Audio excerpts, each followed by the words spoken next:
You now tuned in to the Gumptown Podcast. I'm your boy Doug B. We ain't got nothing to talk about, but we got something to talk about. Let's go. Good people. Welcome back to the Gumptown Podcast, episode 145. I'm Doug B. If you tuned in to this podcast, thank you for your time and your attention. I really appreciate you giving it a shot. Today's guest is the owner and operator of Sweeping Atlanta Cleaning. I'm looking forward to this conversation, and I'm sure we'll all be inspired by her story. Let's chop it up with Jamil Clark. Jamil, how's it going? Everything's going well. How about you? Glad to hear that. All is well on my end, too. First things first, thank you for taking time out of your schedule to chop it up with me. I really appreciate it. That's what's up. I appreciate you for accepting me on this journey. Yes, ma'am. Of course, we're here to talk about all the great things you have going on with Sweeping Atlanta Cleaning Service, as well as Sweeping Montgomery Cleaning Services. Before we talk about that, let's get to know the woman behind the brand. Born and raised in Atlanta, what was your upbringing like? My upbringing was really well. I had a lot of women that raised me. I mostly stayed close to my family, my grandmother, my mom, my aunties. So I had a good upbringing. I played sports, had a lot of friends. I was the oldest out of my brothers, so I'm the only girl. So I am a second mama to my brothers. That's I grew up in Atlanta, Kirkwood area. So I grew up with very family oriented, I should say. I had a great upbringing. I can't say too much about it, but I had a great upbringing. I did. Okay, sounds good, no doubt. It just sounds like you had a great village around you growing up in Atlanta. Yes, sir, I did. Okay, good stuff. That's what it's all about, having that village, having that love, that accountability, that protection, and you being the oldest and having your brothers. I'm pretty sure they protected you just as much as you protected them. Of course. Absolutely. So growing up in Atlanta, and I know offline you were telling me you ended up moving to Montgomery when you were in ninth grade. Did you experience any cultural shock coming to Montgomery from Atlanta? Definitely, I experienced culture shock. The first thing came to my mind is why would my mama want to bring us here? It was definitely yeah, it was definitely a change from coming from the city to Alabama. 15 years ago, Alabama wasn't as diverse as it is right now. I came in, we went to Lanier. I came from a school that was very diverse. We had all different cultures, all different backgrounds of people, from high end people to low end people. You know what I'm saying? And when I came to Montgomery, it was a different journey. They kept me back when I first came here because my credits didn't show. I think Alabama was like 0.5 credit, so it was like I was taking class in Georgia that they didn't take in Alabama. So I had to repeat the ninth grade twice. Oh, wow. Yeah. So that was something huge for me because, I felt like I couldn't graduate on time. So it was a lot when we first got here. Wow. Yeah, I definitely can understand what you mean about just the culture shock coming here from Atlanta to Montgomery. And I appreciate you for being nice about it because what I was hearing, you was basically saying you came from the city, you moved to the country. Because Atlanta Yeah. all glitz and glamorous. Yeah. Oh, I already know, trust me. Hey, I'm born and raised in Montgomery, and I already know just going up 85 North to Atlanta is the glitz and glamour, is black Hollywood, is black excellence. In Alabama, it's a little slower down here. Montgomery is a lot slower, So I'm pretty sure just coming from that pace, coming from, like you said, that diverse high school and moving down here, I can only imagine just that culture shock. And I would probably be thinking the same thing, making that type of leap from Atlanta to Montgomery. Not saying anything is wrong with either city, but just it's a culture shock. Like you It said, really, yeah. It was just a change.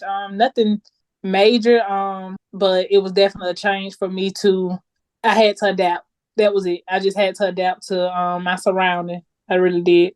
Yes, ma'am, absolutely. And that's what it's all about, just being able to adapt, pivot, make those adjustments. So you went to Sydney Lanier and you ended up graduating from Lanier? No, I didn't. My 12th grade year, my mom moved me to another side of town that was called. It's off of Todd Road, like the Northern Bypass. So I went to Lee. Eventually, I got pregnant with my son as I was in my 12th grade year.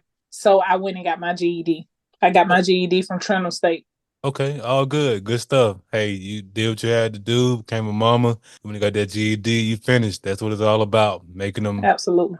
pivots and them adjustments. Okay, good stuff. So after you finish up high school, did you do any college, military, or you went right to work? I went right to work. I went right Okay. to work. Yeah, I went right to work.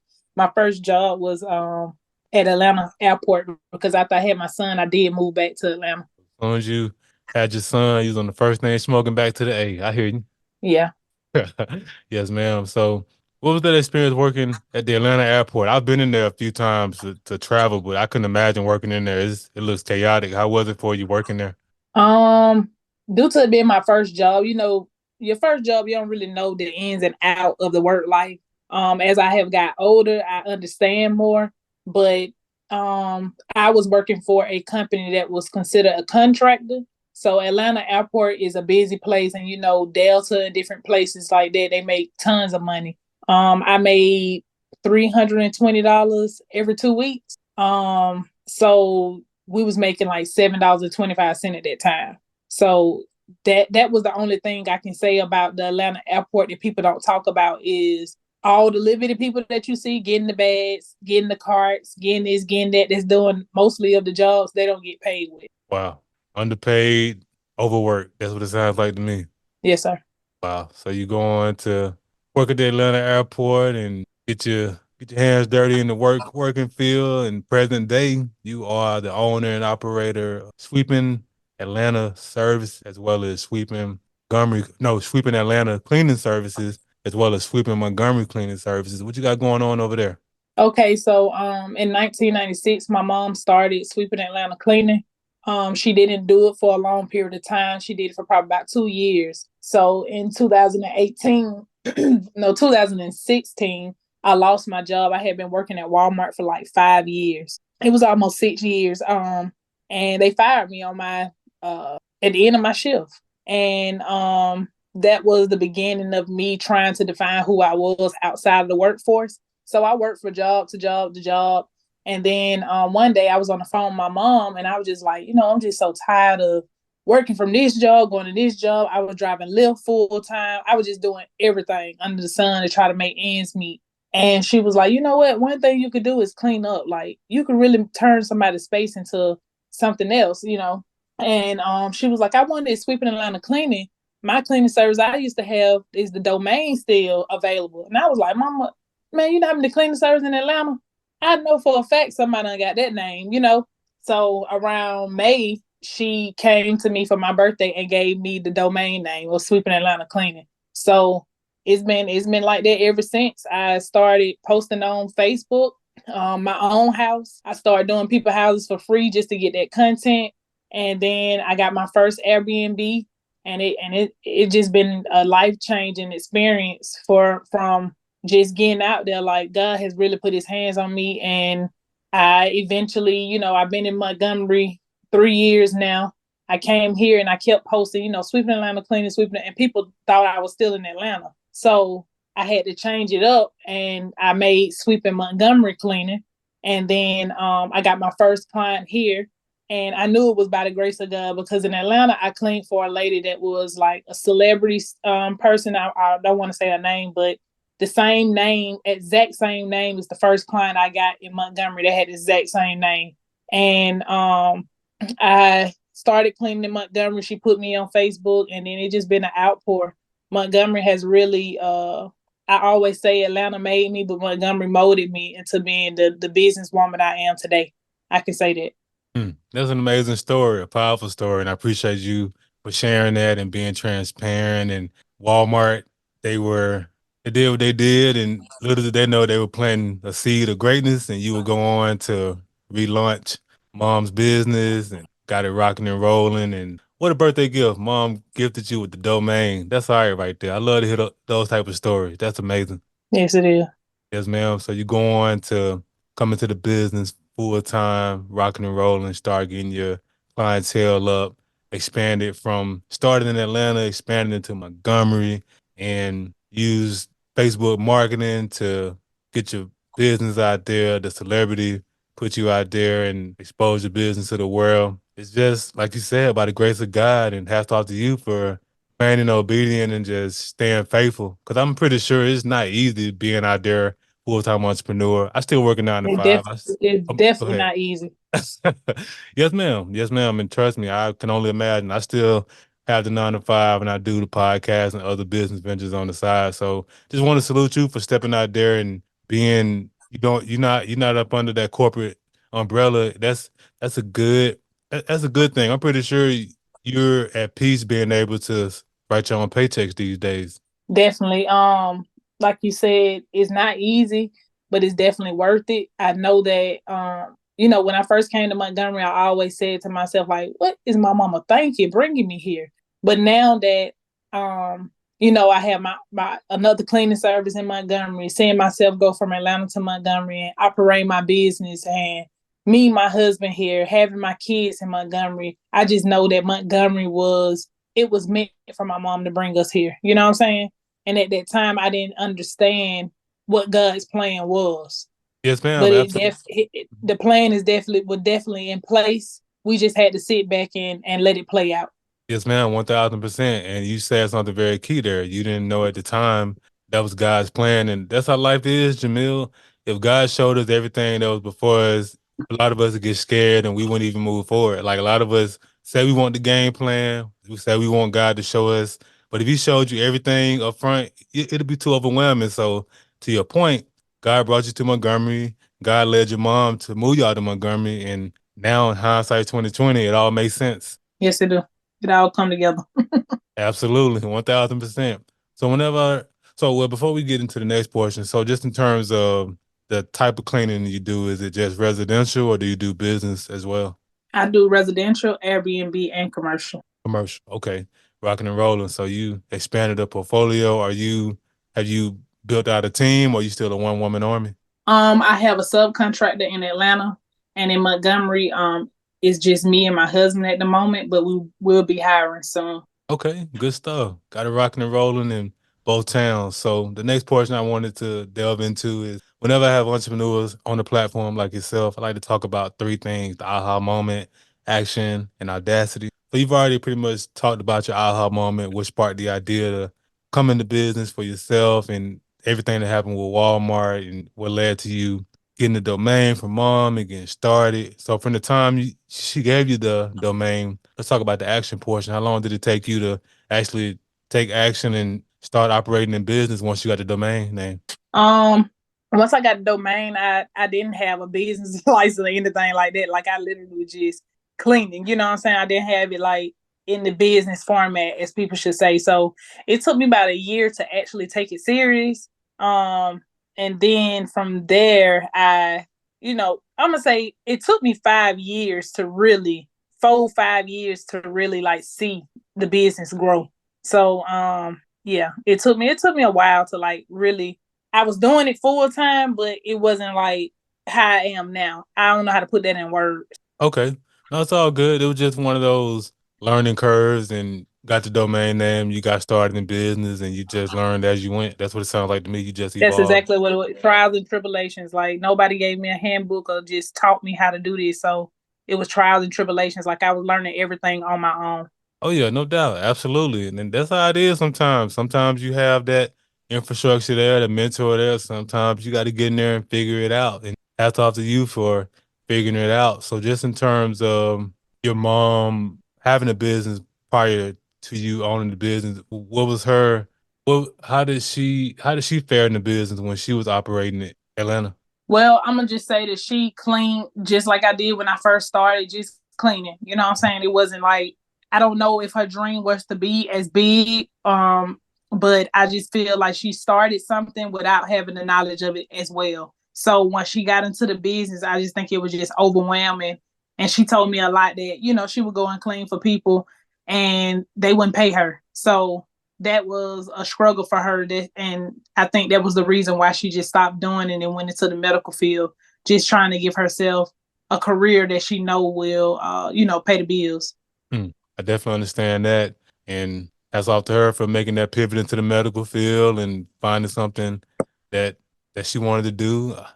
aside from, well, other than you was doing the cleaning business, then you picked up the ball and now you rocking and rolling with it and turning it into a household name. So I love to hear stories like that. Like, I appreciate you for being transparent. Thank you. For the last portion, audacity, it's one thing to have an idea, put action behind the idea, but to put it out to the world to be praised or criticized. Who or what gave you that courage, that audacity to put yourself out to the world, let people know that you were in business? Who and what gave me the audacity? I'm gonna say God first. Is always ahead and guide me on my footsteps in my journey. I'm gonna say that my mom is the reason why I go so hard, is because I want her to know that what she created was not in vain. And my husband for giving me the bravery to be more outgoing and continue to say the price is the price. Mm. Likes that. The price is the price. Hey, you got to be like that. You got to be like that in business because people will try to discount their way from Oh A to man, I've Z. been through the ringer. Listen, this stuff I built me some tough skin. I'm telling you. Oh, I can only imagine. I can only imagine because people be doing some interesting stuff at times. They want to cut corners, and but the thing is though, when it comes time to deal with the quote unquote big brands, they don't even try it, but they'll try it with the you The know small brands, yeah, yeah, small business. But it's all good though. Hey, your husband. Hey, salute to the mister. The price is the price. Take that. for real. Yeah, yes, ma'am. Absolutely. So that's amazing that, and just hearing you talk about God and talk about your mom and your husband, and it just goes back to what I was talking about earlier when about your upbringing, how it takes a village, and it takes a village when you're a child as well as an adult. You need, Adult. Oh yes. yes, ma'am. Like you definitely need that village around you in all phases of life. You're right. I tell my son that all the time. Just I'm grown and I'm still learning as I go. There's nothing wrong with learning. There's nothing wrong with redoing. You know what I'm saying? So I'm an adult, and every day I'm learning something different from another adult or some probably a child. So in life we just have to keep going and knowing that we will always need a village and somebody to hold our hand. Absolutely. What you just said right there is spot on. That's exactly how I live my life. I'm forever a student. I never go into any situation thinking I know it all because I don't. None of us know it all. Like we have our gifts, we have our strengths, we have our weaknesses. So hats off to you for instilling that value into your son. Like, hey, always be willing to ask questions, always be willing to take advice. And I mean, yeah, don't ever get to a spot where you just know it all because none of us will ever know it all. That's right. Yes, ma'am. So you've done great things with the business, got it back up and rolling, rocking and rolling, made some expansion over here in Montgomery, Alabama area. And I know great things are coming down the pipeline, which leads to my next portion, vision. What are some of your short-term and long-term goals you feel comfortable sharing? My short term goal is to hire in Montgomery.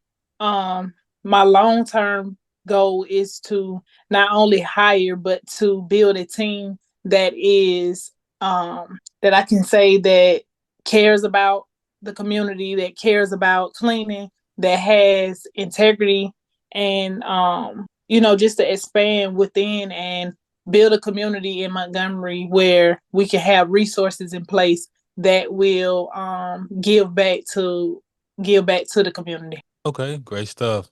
Those are great goals, short-term, long-term, just all about expansion. And I have no doubt you'll make them all come to fruition. I appreciate it, sir. Yes, ma'am. As we wrap up the podcast, I want to ask $1 million question. Jamil, I started this podcast to highlight the greatness connected to the city of Montgomery. Whether you were born here or lived here for a significant period of your life, be it college, military, or work, you attended high school here and now you're back living here, conducting business here. I want to ask you, what do you appreciate the most about the city of Montgomery?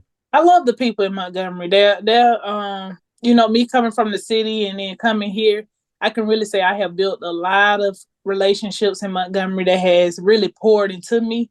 Um, the people that has really put an impact on my life, the people who I can call my family, my sisters, that's outside of my real family.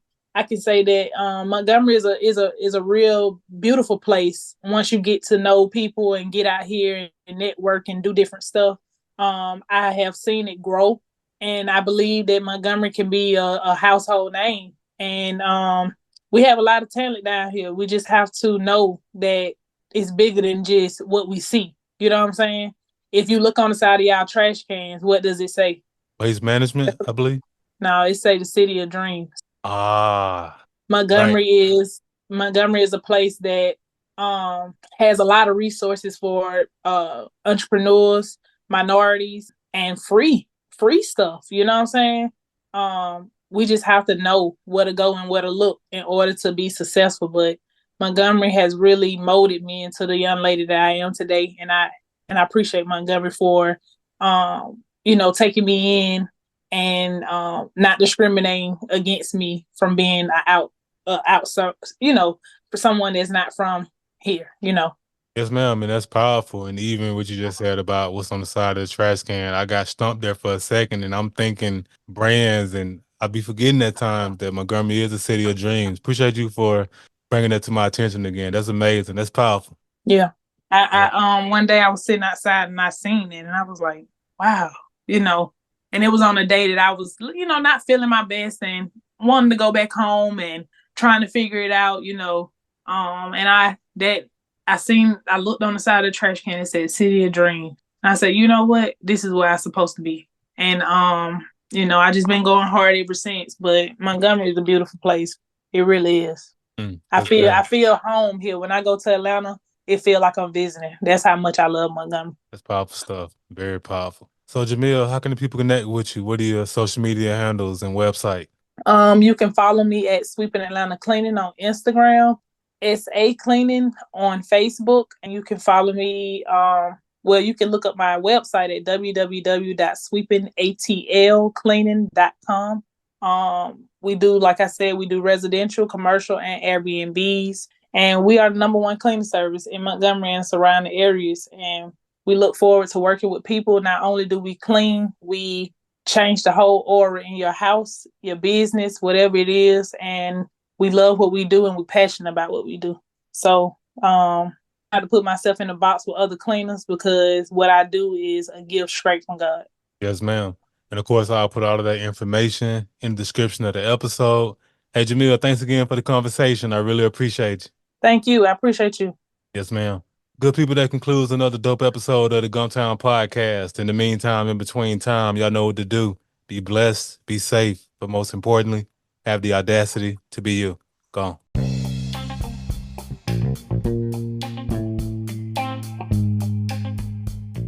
Thanks again for tuning in. I appreciate your time and your attention. Until next time.